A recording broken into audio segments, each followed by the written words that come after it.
UP के बरेली में तैनात एसडीएम ज्योति मौर्य के पति आलोक मौर्य ने उन पर गंभीर आरोप लगाए हैं। आलोक मौर्य का दावा है कि उनकी मदद से ज्योति ने अधिकारी बनने के लिए परीक्षा की तैयारी की और जब वह अधिकारी बन गईं तो पति से ही दूरियां बढ़ा ली। आलोक ने ज्योति पर एक व्यक्ति से अफेयर का भी आरोप लगाया है। ज्योति और आलोक का मामला लगातार कई दिनों से चर्चा में बना हुआ है। दूसरी तरफ ज्योति मौर्य और आलोक मौर्य विवाद की जांच प्रयागराज पुलिस ने शुरू कर दी है। धूमनगंज पुलिस ने ज्योति मौर्य का बयान दर्ज कर लिया है। पुलिस ने आरोपों को लेकर ज्योति मौर्य से जरूरी सबूत भी मांगे हैं। पुलिस अब मामले में आरोपी बनाए गए आलोक मौर्य से पूछताछ करेगी। आलोक मौर्य के भाई और परिवार के दूसरे सदस्यों से भी यह पूछताछ जो है वो की जाएगी, जारी रहेगी। ज्योति मौर्य ने पति आलोक मौर्य, उनके भाई अशोक मौर्य समेत अन्य के खिलाफ भी यहां देखिए मुकदमा दर्ज कराया है। ज्योति मौर्य ने दहेज के रूप में फॉर्च्यूनर कार मांगने का आरोप लगाया है। इसके अलावा एडिटिंग वीडियो और ऑडियो क्लिप तैयार करके उनको बदनाम करने की कोशिश की भी बात कही है। अब आप सोचेंगे कि यह खबर यहीं पर खत्म हो जाती है, लेकिन इस खबर का असर देश में देखिए। बिहार की बात करूं तो बिहार में बक्सर जिले के मुरार थाना इलाके से अजीबोगरीब मामला सामने आया है, जहां के चौगई गांव की एक महिला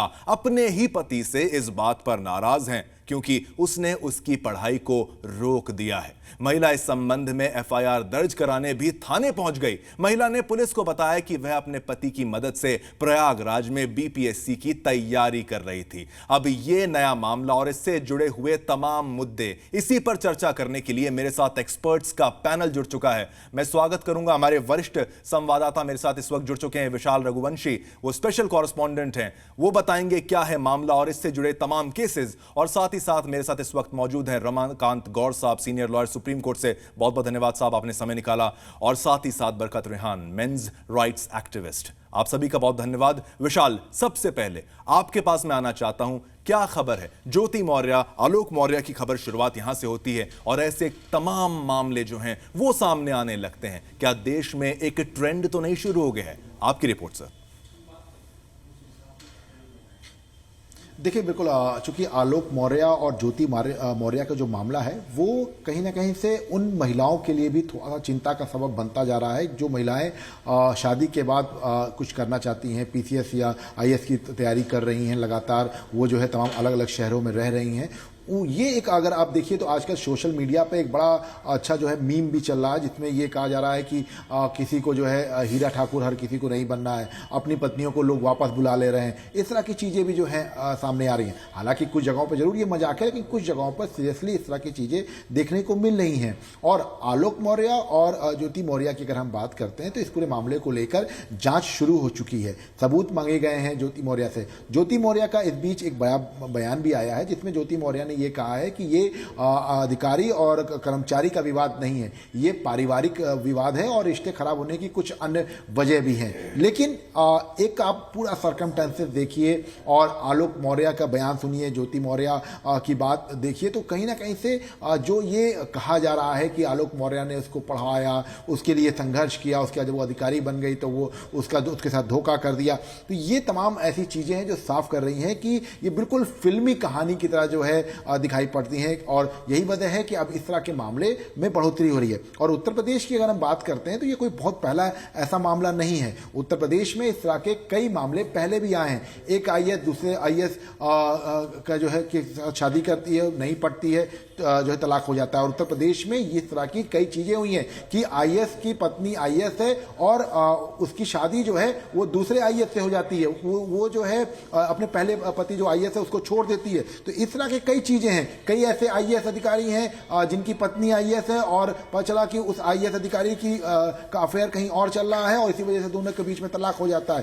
तो इस तरह के मामले, और ना केवल आईएएस अधिकारी या पीसीएस अधिकारी या ना आईपीएस अधिकारी, ये मंत्री, अगर हम बात करें तो मंत्रिमंडल में भी जो पति पत्नी के रिश्तों खराब होने की बात आती है तो वो भी उत्तर प्रदेश में दिखाई पड़ी है। अगर आपको याद होगा तो स्वाति सिंह और दयाशंकर सिंह दोनों जो है हस्बैंड वाइफ थे और स्वाति सिंह का जो बैरियर का जो उदय हुआ था वो दयाशंकर सिंह के निष्कासन के वक्त हुआ था, जब मायावती पर उन्होंने अभद्र टिप्पणी की थी, पार्टी ने उनको बाहर का रास्ता दिखाया था, निष्कासित किया था। लेकिन उसी वक्त स्वाति सिंह, चूंकि उस वक्त बसपा के कई नेता उस वक्त नसीमुद्दीन सिद्दीकी पार्टी में थे, जितेंद्र सिंह बबलू पार्टी में थे, उन्होंने अभद्र टिप्पणी की दयाशंकर सिंह पर। तो उस वक्त दयाशंकर सिंह की पत्नी स्वाति सिंह खड़ी होती है, अपनी बेटी को लेकर खड़ी हो जाती है और उसके बाद उनका एक चेहरा बन करके उठता है। लेकिन जब वो सत्ता में आ जाती हैं, जब वो विधायक बन जाती है, मंत्री बन जाती है, तब उनके पति के साथ उनकी खटास बढ़ने लगती है। क्यों? क्योंकि दयाशंकर सिंह उस वक्त हाशिए पर होते हैं, राजनीतिक अपने जो है ये कह सकते हैं गिरावट पर होते हैं। लेकिन अचानक से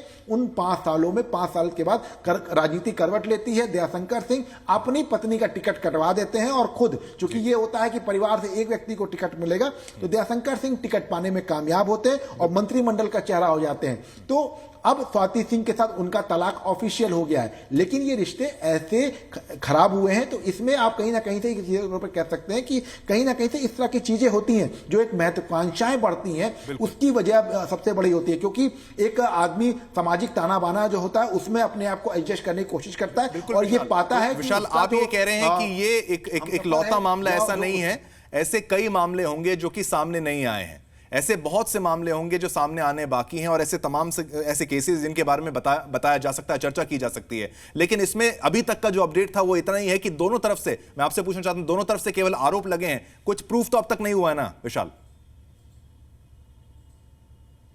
नहीं, देखिए अभी कोई प्रूफ नहीं हुआ है। धूमनगंज पुलिस जो प्रयागराज की है उसने आरोपों के बारे में जो पुख्ता जो सबूत हैं वो मांगे हैं ज्योति मौर्य से। इसके साथ साथ आलोक मौर्य से भी जो है इस बारे में सबूत मांगा गया है। बरेली पुलिस से भी संपर्क किया गया है और तमाम एविडेंस जो है उनको कलेक्ट किया जा रहा है, क्योंकि ये एक बड़ा ये कह सकते हैं चर्चित मामला हो गया है और लगातार सोशल मीडिया पर भी इसकी खूब चर्चा हो रही है, मीम्स बन रहे हैं। और जो पिक्चर आई थी अमिताभ बच्चन की सूर्यवंशम, उसमें जो हीरा ठाकुर का रोल होता है से आलोक मौर्य को जोड़ा जाता है। तो इस तरह की चीजें हैं, तो शायद यही वजह है कि लोग जो है दिलचस्प तरीके से इसको देख रहे हैं। एक पारिवारिक मामला जो था, कलह की जो बात थी, वो अब मीम्स में आ गई है, सोशल मीडिया पर आ गई है और लोग तमाम तरीके से इसका मजाक उड़ा रहे हैं। लेकिन ये चिंतन का विषय भी है, इसमें यह जानने की कोशिश हमें करनी चाहिए कि महिलाओं के साथ अगर कुछ हो रहा है तो क्या पुरुषों के साथ भी कुछ हो रहा है। आज मजे की बात यह है कि पुरुषों की बात रखने के लिए हमारे साथ एक महिला है और महिलाओं की बात रखने के लिए हमारे साथ एक पुरुष हैं। बरखा त्रिहान और रमाकांत गौर साहब, आप दोनों हैं। बरखा, मैं आप पर पहले आता हूं क्योंकि मामला पुरुष का भी है और इसमें महिला की भी इन्वॉल्वमेंट है। कुछ भी अभी प्रूव नहीं हुआ है, आरोप प्रत्यारोप लगाए गए हैं, लेकिन यह समझ में आ रहा है एक पति पत्नी थे जिनका अच्छा परिवार था, सब कुछ अच्छा चल रहा था, अब रिश्ते में खटास आ गई है, टूट पड़ गई है, डाइवोर्स की बातें तमाम। क्या आपको लगता है कि आलोक मौर्य ने जो आरोप लगाया वो सही है? वाकई वो पीड़ित हैं? अगर हैं तो क्यों? शुरुआत आपसे। देखिए, मैं बिल्कुल स्पष्टता से इस बात को रखना चाहूंगी, बेशक मैं एक मेंस राइट एक्टिविस्ट हूं, लेकिन एक महिला भी हूं। तो यहां से शुरुआत करना चाहूंगी कि महिला को पढ़ाया लिखाया ये कोई पुरुष ने या उसके हस्बैंड ने कोई एहसान नहीं किया, उसने अपनी मर्जी से उसे किया था। और ऐसा अनेकों केसेस हैं मेरे पास जहां पुरुषों ने महिलाओं को पढ़ाया और उसके बाद महिलाएं उन्हें छोड़ के चली गई। ये कोई पहला केस नहीं है। और जो एनसीआरबी का डेटा आपको बता दूं, जो सुसाइड का डेटा है वो भी 3 गुना ज्यादा पुरुषों के सुसाइड, हस्बैंड सुसाइड जो है वो 3 गुना ज्यादा है। ये डेटा मैं एनसीआरबी का कोट कर रही हूँ यहाँ पर, मैंने घर पे नहीं बनाया। तो स्थिति ये है कि प्रताड़ित पुरुष चाहे जितना मर्जी हो, लेकिन उसकी सुनवाई कहीं नहीं है, क्योंकि इस देश में कहीं कोई पटल ही नहीं है जहां उसकी बात रखी जाए। यहाँ तो ये जो आपको अतुल मौर्य वाला केस है, क्योंकि ये बहुत ज्यादा चर्चित हो गया, बहुत चर्चित केस है, बहुत ज्यादा रील्स और मीम्स बन रही हैं इसके ऊपर। और उसका पति जो है वो काफी, उसने जो वीडियो में रोना धोना किया है, तो कहीं से कहीं जो दूसरे पति भी है कनेक्ट कर पा रहे हैं आज, जिनको कहीं पे भी कोई मंच नहीं मिलता था बोलने का, आज उनके भी मुंह खुल गया, वो बात कर रहे हैं, बात अपनी रख रहे हैं। इस केस में आप देखिए कि आरोप तो दोनों तरफ से लगेंगे, लेकिन आप ये देखिए इतनी पुरानी शादी में 2 बेटियों की माँ भी ये बन गई। अच्छा, जब शादी करी थी तो इन्होंने अपना कार्ड वार्ड दिखाया है कि कार्ड में ये लिखा था, वो लिखा था। देखिए ये सारी बातें तो शादियों में चलती हैं। कुछ लोग दहेज जानबूझ के देते हैं अपनी रोब बनाने के लिए, कुछ लोग नहीं दे सकते, अलग अलग तरीके से चीजें होती हैं। लेकिन बड़ा सवाल ये है कि महिला की तो हर जगह सुनवाई है, पुरुष की तो कहीं सुनवाई नहीं है। इस बेचारे को आखिरी में इतना कुछ करने के बाद भी कुछ नहीं मिलेगा। बीवी तो गई सो गई, उनका अफेयर था या नहीं था, मैं इस पर टिप्पणी नहीं करूंगी। वैसे एडल्ट्री को तो डिक्रिमिनलाइज कर दिया है भारत देश में, लेकिन जो दूसरी वाइफ पे जो प्रभाव पड़ रहा है, जो कह रही हैं कि हमें पढ़ने नहीं दिया जा रहा, बड़ा संकट वो है जी जी उसे फोकस होगा, क्योंकि एजुकेशन तो बहुत जरूरी है और एजुकेशन बॉय चाइल्ड हो या गर्ल चाइल्ड हो, दोनों के लिए बहुत जरूरी है। और बहुत ही महत्वपूर्ण एक बात है शिक्षा का। शिक्षा से किसी को वंचित नहीं किया जा सकता, लेकिन जो ये आरोप या प्रत्यारोप ये जो लगाए जा रहे हैं दोनों तरफ से, ये जो नहीं डाइवोर्स तक की बात आ गई, ये गलत है। इतने सालों साथ में रहने के बाद आप इतना छीछा लेदर कर रहे हैं और उसका देश की बेटियों पे बहुत बड़ा असर पड़ता है। बिल्कुल, और ये बहुत महत्वपूर्ण बात आपने कही है। रिश्ता, मैं भी कह रहा हूं, कोशिश ये की जाए कि रिश्ता जो है टूटे ना, रिश्ता टूटे ना। रमाकांत गौर जी, जो इन्होंने बात करी सुसाइड्स की, उसी के बारे में अगर मैं कुछ लाइनें आपको बताऊं तो अधिवक्ता महेश कुमार तिवारी द्वारा दायर याचिका में भारत में आकस्मिक मौतों पर 2021 में प्रकाशित राष्ट्रीय अपराध रिकॉर्ड ब्यूरो यानी एनसीआरबी के आंकड़ों का हवाला दिया गया था, जिसमें दावा किया गया था कि उस वर्ष देश भर में पूरे 1,64,033 लोग आत्महत्या से मर गए थे। याचिका में यह भी कहा गया कि इनमें से अपना जीवन समाप्त करने वाले 81,063 लोग विवाहित पुरुष थे, जबकि 28,680 विवाहित महिलाएं थी। रमाकांत जी, तो ये कुछ स्थिति ऐसी समझ में आ रही है कि केवल महिलाएं ही प्रताड़ित यहां पर नहीं हो रही हैं, यहां पुरुष भी प्रताड़ित हो रहे हैं। मामला शुरुआत हुआ यहां पर एक आलोक की बात से, लेकिन एक बिगर पिक्चर अगर हम यहां पर समझें तो पुरुष भी क्या यहां परेशान ज्यादा हो रहे हैं? जो खबरें सामने नहीं आ रही हैं, कहीं पुरुष डर के, बीइंग अ मैन, वो सोचते हैं कि हम अपनी बात को बाहर ना लाएं। सुसाइड्स की खबर एक पॉइंट ये भी था। आपकी क्या राय रहेगी उस पूरे मामले में? देखिए, पहली बात ये कि आलोक मौर्य और ज्योति मौर्य का मसला उनका निजी मसला है जी। ये किसी महिला और पुरुष के संबंधों से के पूरे भारतवर्ष के या विश्व के संबंधों का परिचायक नहीं है। उनमें दोनों में आपस में क्या बात हुई, जैसे ज्योति मौर्य ने जो शादी का कार्ड दिखाया उसमें बताया कि आलोक मौर्य ने गलत इंफॉर्मेशन दी, अपना पद का गलत बताया, और फिर उनके बीच में दहेज के लेने देने के जो भी एलिगेशंस हैं वो एक अलग बात है, उनका निजी मसला है। प्रूव होगा या नहीं होगा ये कुछ सालों बाद की बात है। आज विवेचना होगी और अगर एफआईआर आएगी तो विवेचना होगी, और विवेचना के बाद जो भी कुछ होना होगा वो कोर्ट तय करेगी। हम या आप उस निजी मसले पर टिप्पणी तो कर सकते हैं, पर उससे कोई देश की महिलाओं का भविष्य या उनकी शिक्षा या उनका सशक्तिकरण रुक जाएगा, ऐसा होने वाला नहीं। मुझे इस बात का बहुत बड़ा गर्व है कि मेरी बहन त्रेहान जी ने इस मसले को सुप्रीम कोर्ट तक ले जाने में बहुत अभिरुचि रखी, बहुत एक्टिवली पार्टिसिपेट किया। हालांकि उस पिटीशन से कोई हल तो नहीं निकला, पर यह मसला राष्ट्रीय पटल पर आया और आज चर्चा का विषय है।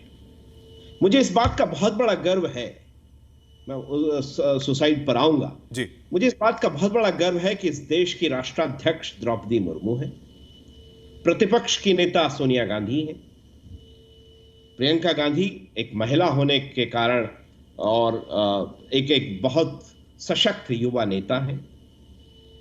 तो नेतृत्व इस देश में महिलाओं के पास हमेशा से रहा, बेशक वो सरोजिनी नायडू हो। इस देश में विभिन्न प्रदेशों का नेतृत्व बहन मायावती ने किया, जयललिता जी ने किया, सुषमा स्वराज जी ने किया, शीला दीक्षित जी ने किया। तो ये वो महिला नेतृत्व के परिचायक हैं जिनका घर नहीं टूटा। बिल्कुल। तो अगर हम ये बात करते हैं कि किसी एक निजी मसले से किसी देश का भविष्य या नीति बहुत प्रभावित होगी, ऐसा नहीं। कुछ तो लोग कहेंगे, का काम है कहना। मां सीता के बारे में भी लोगों ने चर्चा की, उन्हें भी बदनाम करने का प्रयास किया, उन्हें भी अग्नि परीक्षा से निकलना पड़ा जी। अब आते हैं हम बात सुसाइड पर और महिलाओं और पुरुषों के विरुद्ध अपराध की बात पर। जब एनसीआरबी डेटा की बात आती है तो इस देश में 86 रेप एक दिन में होते हैं और 99% रेप्स अनरिपोर्टेड होते हैं क्योंकि कहीं ना कहीं परिवार का कोई सदस्य इन्वॉल्व होता है। ऐसा एनसीआरबी डेटा है। जैसा मेरी बहन ने कहा कि उन्होंने ये रिपोर्ट घर में नहीं बनाई, मैं भी एनसीआरबी डेटा ही ठीक है। बरकत आप पे आएंगे। अभी अब बात आती है सुसाइड की। अच्छा, बरका कुछ कहना चाह रही हैं आप? 1 मिनट बस, एक इनका कंप्लीट हो जाए बस, फिर आप पे आते हैं। बोलिए रमाकांत जी, आप कंप्लीट करिए, फिर इन पे आते हैं। तो जब बात आई सुसाइड की या मेल्स के अगेंस्ट भी अपराध हो रहे हैं, एफआईआर्स का दुरुपयोग हो रहा है, मैं इस बात से कोई बहुत ज्यादा असहमत भी नहीं हूं और सहमत भी नहीं हूं। कुछ तथ्य हैं ऐसे जहां कानून का दुरुपयोग हुआ और कोर्ट्स ने बहुत हेवीली उन इश्यूज पर टिप्पणी की, और इन्हीं की पीआईएल में सुप्रीम कोर्ट में जस्टिस सूर्यकांत ने कहा कि मेल रेमेडीलेस है, ऐसा नहीं है। कानून उनके पास भी है, उन कानूनों का उपयोग करें, और बिल्कुल डिसएम्पावर्ड है मेल, ऐसा भी नहीं है। ठीक है। इस देश में आज भी मेल डोमिनेटेड सोसाइटी है। आज भी अगर पंचायत में या कहीं नगर पालिका के चुनाव में पति चुनाव लड़ाता तो कहता है उसका पंचायत अध्यक्ष पति, मतलब ये तो उनका परिचय हो गया। जैसे उनकी पत्नी को वही पत्नी का विजिटिंग कार्ड वो है, या उनकी वजह से उनकी पत्नी ने कहीं तरक्की की। कोई किसी की वजह नहीं होता। बिल्कुल। अगर ज्योति मौर्य, तो रमाकांत जी, आप कह रहे हैं कि शायद ये एक जस्ट एक वाक्य है, इससे कोई ट्रेंड सेट नहीं हो रहा, पर डर की बात ये थी कि बक्सर से जो वाक्य आया था वहां से ये ऐसा ना हो जाए कि देश के और राज्यों में भी ऐसा कुछ शुरू हो जाए। बरखा जी, आप पे मैं अगर आता हूं, देखिए इन्होंने जिक्र किया सुसाइड्स की बात पर भी इन्होंने जवाब दिया। इन्होंने बात किया कि रेप केसेस इतने ज्यादा होते हैं और ये मेल डोमिनेटेड एक सोसाइटी है, पुरुष प्रधान सोसाइटी है, इसको तो नकारा नहीं जा सकता। क्या इसको नकारा जा सकता है? क्या उसके लिए कुछ किया जा रहा है? हाँ, ये बिल्कुल मामला चीटिंग का भी अगर कह सकते हैं, वो भी एंगल इसमें है और इसमें धोखे की बात है, पर धोखा तो वहां पर आलोक ने भी दिया था अगर उसने नहीं बताया कि मैं किस पद पर कार्यरत था। लेकिन हालांकि वो एक अलग बात है, उससे वो कह रही है कि अब मुझे वो मामला मेरे लिए उतना बड़ा नहीं है। आपकी क्या राय रहेगी इस पर? देखिए, बक्सर का आपने जिक्र किया तो थोड़ा सा दे दूं। अभी कुछ दिन पहले मुकेश पांडे वहां के डीएम थे, उन्होंने पारिवारिक झगड़ों की वजह से ही सुसाइड किया गाजियाबाद में आकर के। और ऐसे में अगर बैठी रहूंगी तो मैं आपको बहुत सारे आईपीएस ऑफिसर्स और बहुत सारे लोगों की नाम गिनाती रहूंगी, कोई भी वंचित नहीं रह गया, चाहे कोई नेता हो, चाहे अभिनेता हो, चाहे डॉक्टर हो, चाहे इंजीनियर हो, लंबी लिस्ट है। चाहे हमारी सुरक्षा के लिए जो सोल्जर्स तैनात हैं उनका नाम लूं, सभी इन्वॉल्व हैं। इतने प्रताड़ित हैं, इतने परेशान हो जाते हैं, पत्नियों के खिलाफ रिपोर्ट लिखाने जाते हैं, वहां कोई रिपोर्ट नहीं लिखा, अट्टहास का विषय बना दिया जाता है, उन्हें भगा दिया जाता है। एफआईआर सारी कॉपी पेस्ट है कि इन्होंने मुझसे फॉर्च्यूनर मांगी, 12 बजे रात को धक्के मार के निकाल दिया गया था। ये जी पे मैंने आज से 10 साल पहले भी यही बात कही थी कि सारी एफआईआर उठा लीजिए, सब कॉपी पेस्ट है। पुलिस स्टेशन में खुद ये बात पुलिस के द्वारा मैंने खुद सुनी हुई है और खुद बातचीत में हुई है कि अगर लड़का मर गया है, सुसाइड का 23 पन्ने का लेटर छोड़ के भी गया है, तो भी एफआईआर दर्ज नहीं होगी। अभी कोविड के समय में अमन बैसला नाम का लड़का, यहाँ दिल्ली का ही लड़का था, वो उसने सुसाइड कर लिया। लेकिन जब रिपोर्टिंग करने का एफआईआर लिखने, एफआईआर जो एक सोचिए कि सबसे पहले लिखी जानी चाहिए, और वो लड़का हो या लड़की, वो ह्यूमन बीइंग तो है ना, तो उसकी एफआईआर लिखने के लिए जब चरम सीमा में कोविड था तो मैं भी गई थी, 6000 लोग इकट्ठे हुए तब जाके एफआईआर लिखी गई। ये तो स्थिति है। अब आप एसिड अटैक का सुन लीजिए, एसिड अटैक लड़की के ऊपर होगा लिव इन पार्टनर पे, तो छपाक बनेगी, जिससे $1 मिलियन आएंगे, जिससे आपको एक्कोलेट्स मिलेंगे, आपको बड़े सारे मेडल मिलेंगे, अवार्ड मिलेंगे। लेकिन लड़के के ऊपर एसिड अटैक होगा, लड़का मर भी जाएगा, पुलिस स्टेशन जाइए, आप बात करिए मर गया, अरे मरने दो ना साले को। ये जवाब देते हैं। जब तक ये एटीट्यूड नहीं बदलेगा, ऐसे किस्से बढ़ते रहेंगे। चाहे आप डोमेस्टिक वायलेंस कहिए, डोमेस्टिक वायलेंस कितना लड़कों के ऊपर होता है, पुरुषों के ऊपर, हस्बैंड्स के ऊपर इतना होता है, लेकिन अभी हम कोर्ट सुनने के लिए नहीं तैयार है। अगर हम सब मूक बहिर बन जाएंगे, लॉ मेकर्स के साथ मैं बात कर रही हूँ, मैंने तीनों लॉ मेकर्स को, अभी जो 4th लॉ मेकर आए हैं हमारे देश में, कानून मंत्री हैं, उनको भी मिल चुकी हूँ, चारों को मिल चुकी हूँ। नाम आपको ले लेती हूँ, रविशंकर जी, किरण रिजिजू जी, अभी वाले जो लॉ मिनिस्टर है उनको भी मिल चुकी हूँ, उससे पहले भी जो थे सदानंद गौड़ा जी उन्हें भी मिल चुकी हूँ। सबसे मेरी ये चर्चा हुई है कि परिवार नष्ट हो रहे हैं, पूरा जो इंस्टीट्यूशन है मैरिज का वो खत्म हो रहा है, लड़के अपने बच्चों से नहीं मिल पा रहे। इसका डिस्कशन तो पार्लियामेंट में पिछले साल हुआ था। बूढ़े माता पिता कितने प्रताड़ित हो रहे, नहीं सिर्फ हस्बैंड। तो यहाँ पर आप देखिए कि एक ट्रेंड सेट हो रहा है। ट्रेंड ये सेट हो रहा है कि पुरुष मरे जिए, वो जीडीपी के लिए काम कर रहा है, वो टैक्स पेयर है, पुरुष प्रधान देश कह दो, जो कि मिथ है, लेकिन मरेगा कटेगा सिर्फ पुरुष, उसकी कहीं सुनवाई नहीं होगी। रमाकांत जी, ज्योति जो बोलेगी वो सत्य है, बाकी कुछ बोल रहा है वो गलत है। मीडिया को भी अकाउंटेबल बनाना पड़ेगा। मैं आपका तहे दिल से धन्यवाद करना चाहती हूँ, कम से कम आप इस मामले पे डिस्कशन तो कर रहे हैं। डिस्कशन चर्चा बहुत जरूरी है, क्योंकि कोई पटल नहीं है। आज ज्योति तो एनसीडब्ल्यू जा सकती है, डीसीडब्ल्यू जा सकती है, ये इसका पति अतुल मौर्य कहाँ जाए? आप मुझे सिर्फ इस बात का जवाब दीजिए, ये कहाँ जाए, ये किसका दरवाजा खटखटाए, कहाँ जाए, इसकी गुहार की कौन सुनवाई? रमाकांत जी, आपके लिए सवाल है कि एक नेशनल कमीशन ऑफ वुमेन औरतों के लिए है, जो कोशिश की गई थी नेशनल कमीशन ऑफ मेन बनाने की, वहां पर जो हार मिली है, लेकिन अब जाए तो जाए कहां, ये वाली बात। और जो वायलेंस की बात यहां पर की गई थी, बहुत वायलेंस मेन के खिलाफ भी रिपोर्ट है, वो डेटा मैं बाद में करूंगा, पहले इनका जवाब आप दे दीजिए प्लीज। देखिए, जाए तो जाए कहां, बात तो ठीक है जी, बट क्या पुरुष रेमेडी लेस है? अब सपोज आलोक की ही बात करते हैं। आलोक ने अपने ग्रीवांस को लेके पुलिस स्टेशन गया, ज्योति ने अपनी कंप्लेंट लिखाई। अब अगर आलोक को पुलिस से न्याय नहीं मिलता है तो क्या कोर्ट जाने से कोई मना करता है आलोक को? नहीं।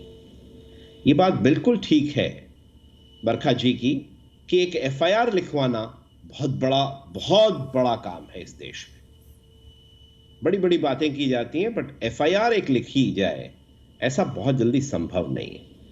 एक सुप्रीम कोर्ट के जज थे, उन्हें एफआईआर लिखाने में बड़ी मशक्कत करनी पड़ी, और उन जज साहब ने फिर एक बहुत बड़ा जजमेंट पास किया, जो बाद में एक कॉन्स्टिट्यूशनल बेंच ने उसको अप्रूवल दिया, और उसके तहत आज ये कहा गया कि अगर कोई कंप्लेंट कॉग्निजेबल ऑफेंस डिस्क्लोज करती है तो एफआईआर लिखी जानी चाहिए। पर कॉन्स्टिट्यूशनल बेंच के उस फैसले के बावजूद आज भी एफआईआर लिखवाना बहुत बड़ा काम है, जो आसानी से नहीं होता, जिसके लिए आपको तमाम सिफारिशें चाहिए, वो चाहे महिला हो या पुरुष हो। एक चेन स्नैचिंग की रिपोर्ट आप लिखा के देख लीजिए, नोएडा गाजियाबाद में ही लिखा के देख लीजिए, आसान नहीं है। तो सिचुएशन ये है। मैं बरखा जी की इस बात से सहमत हूं कि एक छोटी सी एफआईआर लिखवाना बड़ा भारी काम है। अब अगर पुरुष को कोई समस्या है, और हकीकत ये भी है कि 498A जो है कानून, इसका उपयोग और दुरुपयोग दोनों हुआ है, बट कोर्ट्स ने उस पर बहुत टिप्पणियां की हैं। पर इसका मतलब ये कहीं नहीं है कि पुरुष या महिला को, देखिए जब बात आती है कि नेशनल कमीशन फॉर मेल भी होना चाहिए, तो भाई ह्यूमन राइट्स कमीशन क्या कर रहा है? वो तो दोनों के लिए ही देख रहा है ना। अब जहां नेशनल कमीशन फॉर वुमेन की बात आती है, वो भी आज बहुत इफेक्टिव नहीं है, क्योंकि महिलाओं के खिलाफ इतने हद पर अत्याचार हैं जी। आप किसी गांव चले जाइए, आप किसी आदिवासी क्षेत्र में चले जाइए, आप किसी शहर के किसी साइड में सबर्ब्स में चले जाइए, आपको देखने को मिलेगा कि आज भी महिला को जैसे दबा के रखा जाता है। बेटे की पढ़ाई होगी तो बहुत आगे बढ़ा देंगे, बेटी की पढ़ाई होगी तो कहेंगे नहीं इसको कहाँ, इसे तो दूसरे घर जाना है। मैं अपना अनुभव बताता हूँ इस देश, मतलब मेरा अपना अनुभव ये है कि यहाँ परिवारजन ये कहते हैं कि बेटा तुम ना वकालत मत करना, ये तो सिर्फ लड़कों के लिए बना है पेशा। और यही कारण है आज इस देश में वुमेन चीफ जस्टिस जी एक हो। जी एक बरखा का एक काउंटर ले लेते हैं। बरखा, क्या आप क्या कहना चाहती हैं? बोलिए। मैं तो पहले ये कह रही थी, एफआईआर लड़कियों की तो लिखी जाती है, लड़कों की नहीं लिखी जाती, उनकी प्रताड़ना होती है, उनके पूरे परिवार को हैरेस किया जाता है, एक्सटॉर्शन के अड्डे बने हुए हैं, पूरा ब्लैकमेलिंग, और एक्सटॉर्शन घर जाके की जाती है, रात के 12 बजे अरेस्ट करने आए। इतना बड़ा हस्बैंड ना हो गया, कसाब हो गया, कसाब से भी बड़ा बुरा ट्रीटमेंट होता है। रही बात, सुप्रीम कोर्ट ने खुद कहा था 498 को लीगल टेररिज्म, मैं नहीं कह रही, सुप्रीम कोर्ट ने बहुत बार बोला है कॉन्सेक्सुअल सेक्स इज नॉट रेप। फिर भी रेप के केसेस के ऊपर हम पूरा दिन बातें करते रहते हैं, पूरा दिन भारतवर्ष को बदनाम करते रहते हैं, जबकि ये नहीं बताते कि 76 to 80% of the rape cases are acquitted, जो कि फर्जी लगाए जाते हैं, पैसों से सेटलमेंट हो जाता है, करोड़ों रुपए लेकर के सेटलमेंट हो जाता है। कैसे रेप हुआ था कि नहीं हुआ था मैडम का? तो ऐसे फर्जी केसेस जो है ना, पिज्जा ऑर्डर करने से जितना टाइम लगता है ना, उससे भी जल्दी फाइल हो जाते हैं। कभी इसके बारे में भी सोचिए। मैं ये नहीं कह रही, मैं ये कह रही हूँ कि दोनों जेंडर्स को असमंजस बैठाना चाहिए आपस में, दोनों के लिए होना चाहिए, बैलेंस बनाइए सोसाइटी में। आप महिला महिला महिला हर टाइम करते रहेंगे। ब्रेस्ट कैंसर के ऊपर पॉलिसीज है आपके पास, स्कूल ड्रॉप आउट जो बॉयज हैं, जो फैमिली को पालते हैं, जो आगे बढ़ाते हैं, उनके लिए कोई पॉलिसीज नहीं है। वैसे कहने को वुमेन एंड चाइल्ड मिनिस्ट्री है, तो कोई बिल्कुल आप करते हैं। क्राइम अगेंस्ट का डेटा है कहाँ, लाके दिखाओ ना। आप तो डेटा ही नहीं इकट्ठा करते। एक्सीडेंटल जो डेथ होती है वो पुरुषों की, ओल्ड एज होम चले जाइए, सारे पुरुष आपको ज्यादातर मिलेंगे। मैं जाती रहती हूँ, मैं ग्राउंड पे काम करती हूँ, मुझे एक एक आंकड़े रटे हुए हैं। अभी निर्भया जैसा केस हुआ है रोहतक में, लड़के के प्राइवेट पार्ट्स में डंडे के साथ 2 पैकेट लाल मिर्च उसकी वाइफ ने, उसकी सास ने, साली ने डाल करके अंदर डंडा घुमा दिया। लड़का पीजीआई रोहतक में था, किसी मीडिया वाले ने रिपोर्टिंग तक नहीं करी है। निर्भया जैसा ही केस है ना, निर्भया में कितना आउटरीच हुआ था। मैं ये नहीं कह रही कि नहीं होना चाहिए, बिल्कुल होना चाहिए, मैं निर्भया के साथ खड़ी हूँ इंसाफ दिलाने में। लेकिन क्या ये लड़का निर्भय जो वो मर जाए, उसकी कोई चिंता नहीं करेगा। सिर्फ हम लड़की लड़की लड़की, बेटी बेटी बेटी, तो बेटों को मरवा दे क्या? लेट्स डू मेल की बात। मैं आप सबको कहना चाहूंगी, मेल की बात भी होनी चाहिए। बेटियों के साथ बेटों को भी बचाने की जरूरत है, बेटे मरवा नहीं सकते। तो अगर जो हम प्रेजेंट केस डिस्कस करने आए थे अतुल मौर्य वाले, तो अतुल मौर्य की भी बात को समझना चाहिए। ऐसे ही छोड़ नहीं जा, वो भी आत्महत्या कर लेगा जैसे दूसरे लड़के आत्महत्या कर रहे हैं। नहीं, ऐसा हम चाहते हैं ऐसा कुछ भी ना हो, इसीलिए ये चर्चा जो है इस मुद्दे को उठाया गया। रमाकांत जी, इनका जो कहने का एक मतलब ये है कि देखिए, अगर रेप का भी केस अगर कोई फाइल करना हो, अगर फाइल हो जाता है, अगर उसको प्रूफ नहीं होता, तो एक मेंटल हरासमेंट तो आदमी के लिए यहां पर ज्यादा अवेलेबल है। महिलाओं के पास फिर भी ऑप्शंस हैं। आपने बिल्कुल सही कहा कि प्रताड़ित तो उनको भी किया जाता है। मेल डोमिनेटेड सोसाइटी की बात काफी समय से सामने रखी जाती है, लेकिन क्या जो आदमी हैं उनकी सुनने वाला कोई नहीं है? क्या खाली एक हास्यास्पद बन जाता है उनकी बात को सामने रख के कि भाई आप आदमी हो, आप ऐसी बात कर रहे हो, आप कमजोर हैं, महिला आपको प्रताड़ित कर रही है? आंकड़े तो काफी कुछ कहते हैं कि 52% of main experience gender based violence. ये एक स्टडी की मैं बात कर रहा हूं, cross sectional study, gender based violence of main in rural Haryana. ऐसे कई आंकड़े हैं। आंकड़ों की बात तो एक तरफ, लेकिन अगर पुरुषों के पास कोई उपाय है तो आप एक लॉयर के नाते क्या बताएंगे, क्या सुझाव भी देंगे? इसके साथ साथ क्या आपके पास ये उपाय है, आप इसका उपयोग क्यों नहीं करते? आप खाली दूसरे पे आरोप लगा रहे हैं, आप इसका उपयोग करिए। सर, आपसे देखिए, कानून इतना लेम नहीं है इस देश में कि अगर किसी पुरुष के साथ कोई अपराध हुआ है तो वो एड्रेस ना हो। अगर किसी जगह, जैसे मेरी बहन ने बताया कि हरियाणा में किसी जगह किसी पुरुष के साथ ऐसा हरकत हुई है, तो उसमें एफआईआर लिखवाएं। और मैं आपके चैनल के माध्यम से अपनी सर्विसेज ऑफर कर रहा हूं कि फ्री ऑफ कॉस्ट उस व्यक्ति के लिए मैं Punjab and Haryana high court में रिट पिटीशन फाइल करूंगा। तो ये तो रही उस व्यक्ति, उस पर्टिकुलर एस्पेक्ट की बात। दूसरी बात, अगर हम सिर्फ और सिर्फ एक पॉइंट ऑफ व्यू से देखना चाहेंगे, क्या हम ये कहना चाह रहे हैं कि जुडिशरी इन सारी चीजों को नहीं देखती और क्या न्याय गलत तरीके से डिस्पोज किया जाता है, क्या न्याय गलत तरीके से दिया जाता है? आंसर इज नहीं।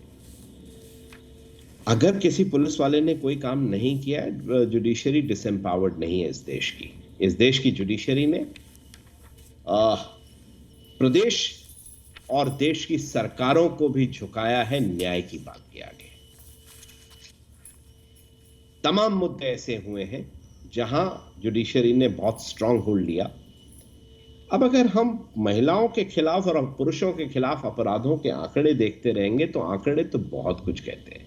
सिर्फ एनसीआरबी कहता है कि 2020 में 15% के करीब वृद्धि हुई क्राइम अगेंस्ट वुमेन में, 17.5% वृद्धि हुई 2021 में और लगभग 23% है 2022 में। वो रिपोर्ट आप देखें, उपलब्ध होगी जी। तो अगर हम आंकड़ों पे चलेंगे तो समाज नहीं बनेगा। जब तक एक सेम्बलेंस प्रॉपरली नहीं एस्टेब्लिश होगा, महिला और पुरुष पढ़ेंगे तो बढ़ेंगे। अगर हमारे इस देश के प्रधानमंत्री ने कहा कि बेटी पढ़ाओ, तो बेटी पढ़ाओ एक मूल मंत्र है। अगर पढ़ेगी तो बचेगी और बचेगी तो बढ़ेगी। पर रमाकांत जी, मैं आपसे ये सवाल भी ले लूं, क्या कानून में, अगर ग्राउंड लेवल पे बात करूं, पुलिस लेवल तक में अगर बात करूं, क्या कुछ ऐसी खामियां हैं जिसका फायदा, जो पुलिस वाले की बात करिए, किसी सिस्टम की बात करिए, वो फायदा उठा रहे हैं जिसका नुकसान पुरुषों को ज्यादा झेलना पड़ रहा है? उसका अगर कोई, आप ज्यादा बेहतर समझते होंगे, आप एक लॉयर हैं, कोई ऐसा चीज, कोई ऐसे मामला जिसका वो फायदा उठा रहे हैं? बरखा, मैं आप पे आता हूं, पहले इनसे ले लेता हूं, क्या फायदा उनकी तरफ से उठाया जा रहा है, और ताकि इसी कारण जो है पुरुष खुद को ज्यादा प्रताड़ित महसूस कर रहे हैं कि अगर उन पर केस दर्ज हो गया तो कार्रवाई जल्दी शुरुआत हो जाती है उसकी? सर देखिए, यहां फिर वही बात आती है कि पुरुष क्या अपने आप को ऐसा महसूस कर रहे हैं। हम पुरुष प्रजाति को क्यों लेना चाह रहे हैं? ऐसे कानूनों का दुरुपयोग हो रहा है, इस बात से कोई असहमति नहीं है, पर वो दुरुपयोग करने वाले लिमिटेड हैं, सदुपयोग कर हो रहा है, ये देखना चाहिए हमें। कानून की जो बेसिक इंटेंट थी कि अगर किसी व्यक्ति ने अपने विवाहित संबंध में किसी महिला का उत्पीड़न किया तो वो उसका अगर दुरुपयोग हो रहा है तो वो न हो। इसी के चलते इस देश की न्याय व्यवस्था ने एक सिस्टम बनाया कि आप सीधे सीधे एफआईआर नहीं दर्ज करेंगे, और हर प्रदेश में है ये इस राष्ट्र के, कि सीधे सीधे एफआईआर दर्ज नहीं होगी। क्राइम अगेंस्ट विमेन सेल की स्थापना हुई, वहां मीडिएशन सेंटर्स बनाए गए, और आंकड़े ही इस बात को कहते हैं कि दोनों पति पत्नी में समझौते भी हुए, समझौते चले भी, कुछ लोगों ने ब्लैकमेलिंग भी, कुछ लोगों ने एक्सटॉर्शन भी की। मैं इस बात से मना नहीं करूंगा, ठीक है। उन कुछ लोगों को अगर हम नजीर बना के पेश करना चाहेंगे और सिर्फ उन्हीं को देखना चाहेंगे। बरखा जी, कुछ एग्जाम्पल्स को आप यहां पर एग्जाम्पल ये कह रहे हैं कि कुछ बातों को अगर नजीर बना के एक ओवरऑल एक जजमेंट हम यहां पर पास कर दें कि नहीं यही हो रहा है, क्या ये सही है या गलत है? आपकी राय में लूंगा जनता को समझाने के लिए। बिल्कुल, डिस्कशन। सबसे पहली बात मैं आप लोगों को बताना चाहती हूँ, अभी हाल में ही यूसीसी के लिए प्रधानमंत्री जी ने मंच से कहा था कि एक घर में एक शख्स के लिए दूसरा कानून और एक शख्स के लिए दूसरा कानून, तो एक हस्बैंड के लिए दूसरा कानून और एक वाइफ के लिए दूसरा कानून कैसे हो सकता है जी? तो सबको सेम पटल पे तो लाओ। अगर महिलाओं के लिए जो आपने कानून बनाए हैं उनका वो यूज कर रही हैं, ज्यादा तो दुरुपयोग ही कर रही है, अदरवाइज कैसे बोलता सुप्रीम कोर्ट ने बोला लीगल टेररिज्म है, तो वो तो नहीं बोलता ना सुप्रीम कोर्ट। तो आप ये देखिए, पुरुष के लिए तो कोई कानून ही नहीं है। जैसे ये बोल रही है इतना सशक्त है, मुझे ये बताइए सर, आप मेरे साथ चलिए सर, लड़कों की तो एफआईआर दर्ज नहीं होती। जब लड़का कहता मेरी पिटाई हुई है, मेरे को मारा है, ये देखो खून निकल दिया, उसको हंस के बाहर निकलते दिया, तेरे से बीवी नहीं संभल रही। आप क्या बातें कर रहे हैं सर? अगर लड़की मेट्रो में खड़ी होकर के कह दे इसने मुझे घूरा, उसे तुरंत अरेस्ट कर लिया जाता है। लड़कियां न्यूड जा रही है मेट्रो में, न्यूड। अगर लड़का एक न्यूड चढ़ा के देख लीजिए, उसके ऊपर कितने ज्यादा, उसको तुरंत अरेस्ट कर लिया जाएगा, आजीवन कारावास करवा देंगे। अभी कुछ दिन पहले आप अभी देखिए, कल की मेरी पोस्ट है, मैंने जो ट्विटर पे पोस्ट किया है, उर्फी जावेद जैसी लड़कियां किस तरीके से अपनी पोस्ट शेयर कर रही हैं, उनको लोग कितना फॉलो कर रहे हैं, उनसे कितनी लड़कियां इंस्पायर हो रही हैं। नग्न फोटो है वो डालती हैं, और अगर दूसरी तरफ कोई लड़का इस तरीके की हरकतें कर ले तो हमारा कैसा दोहरा मापदंड है? तो इन चीजों को बदलने की जरूरत है। अगर अतुल मौर्य कुछ कह रहा है तो हमें उसको बहुत जरूरत है सुनने की। अगर वाइफ को सुनवाई करी है हमने, आज इतने सालों में हम लॉ को नहीं बदल पाए, सिर्फ अरनेश कुमार की जजमेंट आने के बाद सिर्फ इतनी सहायता मिल गई है लड़के के परिवार को कि उसकी जो बहन है, भाई है, जो माता है, पिता है, माता पिता को भी कई बार अरेस्ट कर लिया जाता है, तो उन्हें थोड़ा सा रिलीफ मिल गया। हस्बैंड को तो आप रात को ही उठा के ले आ जाते हो, क्योंकि वहां पे एकदम एक्सटॉर्शन होगा। लड़कियां क्या, बहन जो 7 समुंदर पार कर रही है, उसका नाम लिखवा देंगे। अभी आप बताइए, सफाई कर्मी फॉर्च्यूनर मांग लेगा। अरे यार लिखवा दो, कुछ भी लिखवा दो यार, कितना झूठ बोलोगी उस आदमी के साथ जिसके साथ अगर हम इस पर्टिकुलर केस के लिए भी डिस्कशन करने के लिए बैठे हैं तो इतना झूठ बोलो जितना समझ में आए। हर एफआईआर ऐसी क्यों होती है एग्जैजरेटेड? इतनी करोड़ों रुपए लगा दिए जी हमने शादी में, अरे लाखों की तुम्हारी आमदनी नहीं है, करोड़ों रुपए आए कहां से तुम्हारे पास? और आप लगातार सर ये बोल रहे थे कि कोर्ट चले जाइए, कोर्ट जाने के बाद तो एक ही चीज मिलती है, तारीख पे तारीख। आज 5 करोड़ केसेस कोर्ट में पेंडिंग है, तो कोर्ट में तो सिर्फ तारीख पे तारीख। ठीक है बरखा, लाखों की फीस जो लॉयर्स की वो कैसे दी जाए? सर मुझे बताइए ना, मेरा भाई, मैं जस्टिस गोगोई नहीं हूं कि मुझे 17 दिन में क्लीन चिट मिल जाए। मेरा भाई जब कोर्ट जाता है तो उसे तो हजारों, पता नहीं कितने हजारों दिन तक उसकी कोई सुनवाई नहीं होती है, वो सालों के साल सिर्फ तारीख मिल रही है। ना दिवाली, ना दशहरा, ना होली, ना ईद, ना बकरीद, ना गुरुपुरब, उसे कुछ भी नहीं मना सकता पूरा परिवार। तारीख पे तारीख। बरखा रमाकांत जी, इन्होंने कहा एक तो तारीख पे तारीख दी जाती है और कोर्ट जाना आप कह रहे हैं जा सकते हैं, लेकिन क्या इतना आसान है? बरखा, लेकिन इन्होंने ये कहा है कि अगर कोई पुरुष परेशान है तो मैं अपनी सेवाएं देने के लिए तैयार हूं। ऐसे और भी वकील तो तैयार हो सकते हैं ना, ऐसे और भी वकील तो, सिस्टम तैयार हो सकता है ना, सिस्टम तैयार हो सकता है। रमाकांत जी, पहले आपका जवाब ले लेता हूं, बरखा के जो पॉइंट्स हैं उनका काउंटर पहले आपसे ले लेते हैं, फिर आपसे कुछ और सवाल भी पूछिए, जवाब दीजिए सर। बरखा जी की पिटीशन पहले दिन सुप्रीम कोर्ट में आई और सुप्रीम कोर्ट ने उसको एडमिशन स्टेज पर डिस्पोज ऑफ किया। तो पहली तारीख पे बरखा जी को न्याय मिला, उससे वो हो सकता है कि वो संतुष्ट हो या ना हो। ये पुरुष के लिए एक नेशनल कमीशन बनना चाहिए, ये इनकी मांग थी, सुप्रीम कोर्ट ने मना किया। तो ये सुप्रीम कोर्ट ने निर्णय दिया, वो सही था, उनसे संतुष्ट हैं या नहीं है ये एक अलग बात है, पर कोर्ट में न्याय होता है ये बात दिखती है। कोर्ट में केसेस लड़े जाते हैं, कोर्ट में केसेस डिस्पोज ऑफ होते हैं, ये बात हुई। कोर्ट में तारीखें मिलती हैं, यस मिलती हैं।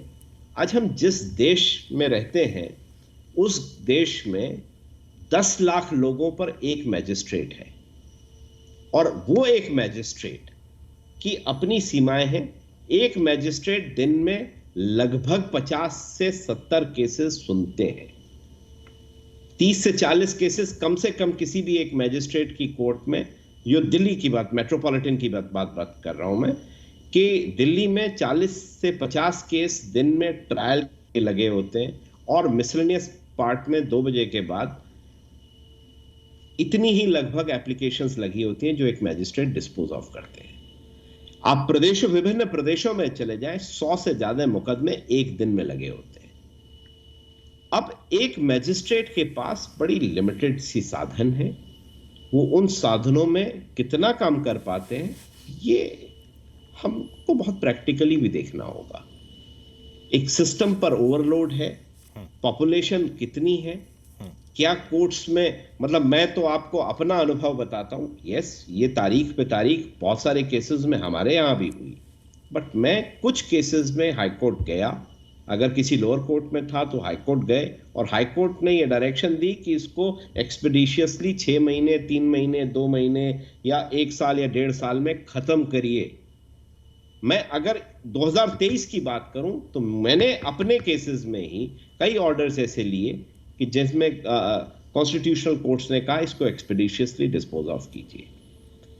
एक व्यक्ति जो कलकत्ता की एक जेल में बंद था, जिसके पास कोई न्याय व्यवस्था नहीं थी, मैंने उसे free of cost services the, Calcutta high court में अपीयर हुआ, कोर्ट ने कहा कि इसको एक्सपीडिशियसली डिसाइड कीजिए और उसका मुकदमा एक्सपीडिशियसली ट्रायल कोर्ट ने लगाना शुरू कर दिया है। तो आपके पास कानून है, आपके पास एक पूरा ऐसा सिस्टम है जहां free of cost legal aid मिल रही है।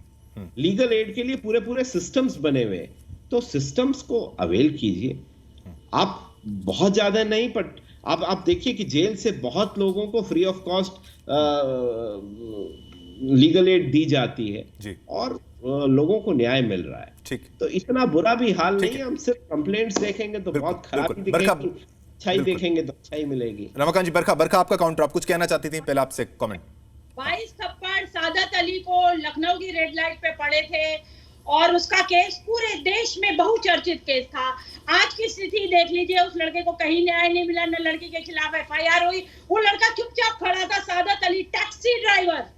और आज की स्थिति पिछले साल मुझसे दिल्ली मिलने आया था और उसने भारतवर्ष छोड़ दिया है। सादत अली को भारत में न्याय नहीं मिला, उसे भारत छोड़ना पड़ा।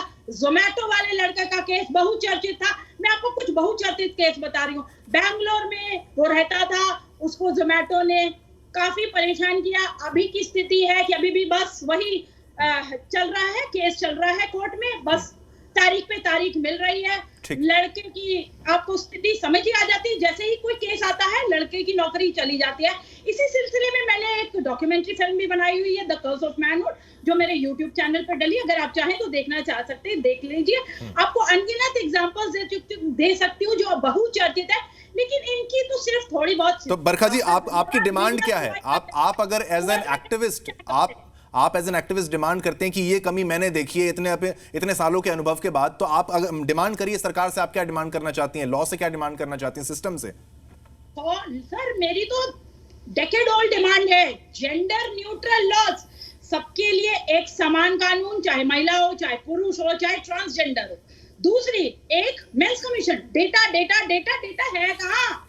पुरुषों के लिए तो डेटा इकट्ठा ही नहीं किया जाता। हम सब सारा दिन महिलाओं के डेटा के ऊपर ही बात करते हैं, लेकिन हम समानता की भी बात करना चाहते हैं। इक्वालिटी ऐसे आएगी क्या? इक्वालिटी लाने के लिए सबसे पहले डेटा इकट्ठा करना पड़ेगा।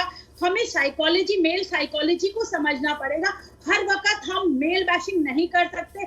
हम हर वक्त मेल्स को रेपिस्ट और वाइफ बीटर और दहेज लोभी नहीं बना सकते।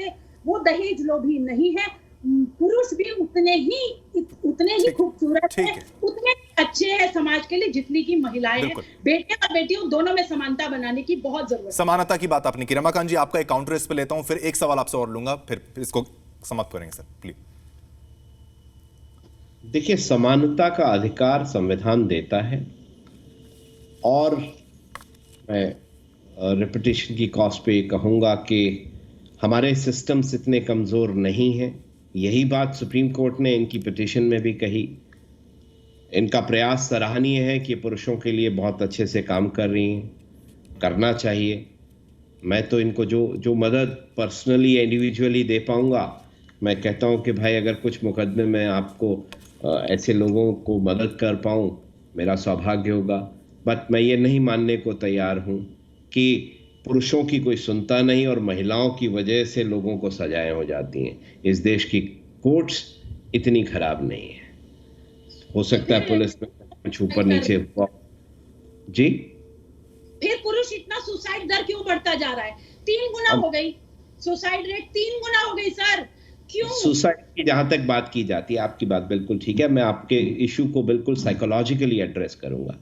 देखिए, कानून तो एक अलग बात है। सुसाइड व्यक्ति करता है किसी इशू के रिस्पॉन्स में। ये रिस्पॉन्स वो कैसे देगा? वो प्रतिवाद भी कर सकता है, वो मुकदमा दायर कर सकता है, वो तलाक ले सकता है, वो अलग हटके जा सकता है, वो कहीं कुछ और कर सकता है। पर जब व्यक्ति सुसाइड करता है तो वो किसी मेंटालिटी के तहत, किसी साइक के तहत करता है। ये उसका रिएक्शन है या ये उसका एक्शन है अगेंस्ट एनी इशू। तो सुसाइड महिलाओं की वजह से कर रहा है या किसी वजह से कर रहा है, ठीक है। सुसाइड एक टेंडेंसी है, सुसाइड एक साइकोलॉजिकल इशू है। शायद हम मीडिया पर एक छोटे से पैनल डिबेट में हम ये इतना बड़ा और विशद और गहन विषय शायद नहीं डिस्कस मुद्दों के अंदर कई ऐसे मुद्दे हैं रमाकांत जी, बरखा जी, जिनके बारे में चर्चा यहाँ पर की। बरखा, बोलिए, क्या बोलना चाहती हैं? बोलिए।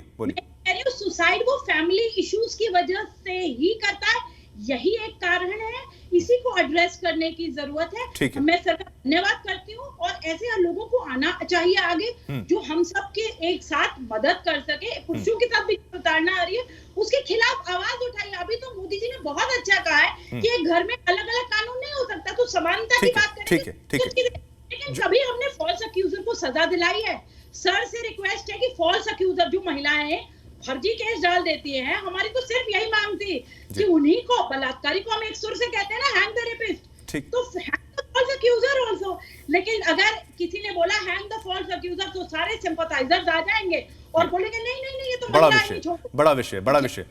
बिल्कुल बिल्कुल नो जेंडर। बिल्कुल बरखा, आपकी बात को यहां समझा जा रहा है। बिल्कुल रमाकांत जी, आपसे ये कमेंट जरूर मैं लेना चाहूंगा कि इस केस में, जो केस स्पेसिफिक जिसकी टॉपिक पे हमने शुरुआत की थी, आपको क्या लगता है आगे का लीगल रिकोर्स दोनों के लिए क्या रहेगा और ये केस कहां तक जाएगा आपके अनुभव से? देखिए, जब अनुभव की बात करते हैं तो कुछ दिन के बाद ये केस मीडिया से गायब हो जाएगा और कुछ महीनों के बाद ये जो मुकदमा है फाइलों में दब के रह जाएगा, क्योंकि तथ्य दोनों तरफ से बड़े टेढ़े हैं। ठीक है। तथ्य बहुत आसान सीधे किसी के भी नहीं है। एक का कहना ये है कि मेरे को चीट करके गलत पद बताया गया और उससे मैरिज की गई। दूसरे का कहना है कि साहब वो एक्स्ट्रा मैरिटल रिलेशनशिप में है। तो ये एक इंडिविजुअल्स की अपनी लड़ाई है जी। वो हो सकता है थानों तक खत्म हो जाए, हो सकता है कहीं मीडिएशन सेंटर में खत्म हो जाए, हो सकता है कुछ सालों के लिए किसी कोर्ट में चले। बट इससे इस समाज के मानसिक पटल पर कोई बहुत बड़ा असर नहीं होगा। ठीक है। इस देश में महिलाओं ने लीड किया है, महिलाएं लीड करेंगी और बहुत सारी महिलाएं ऐसी भी हैं जो पुरुषों के राइट्स के लिए आगे आएंगी। ये मेरा मतलब ये मुझे देख के बहुत खुशी हो रही है और अच्छा लग रहा है कि महिलाएं इतना जागरूक हैं, जागृत हैं और पुरुष सशक्तिकरण में उतना ही भागीदारी अपना योगदान दे रही हैं। ये काबिल तारीफ बात है।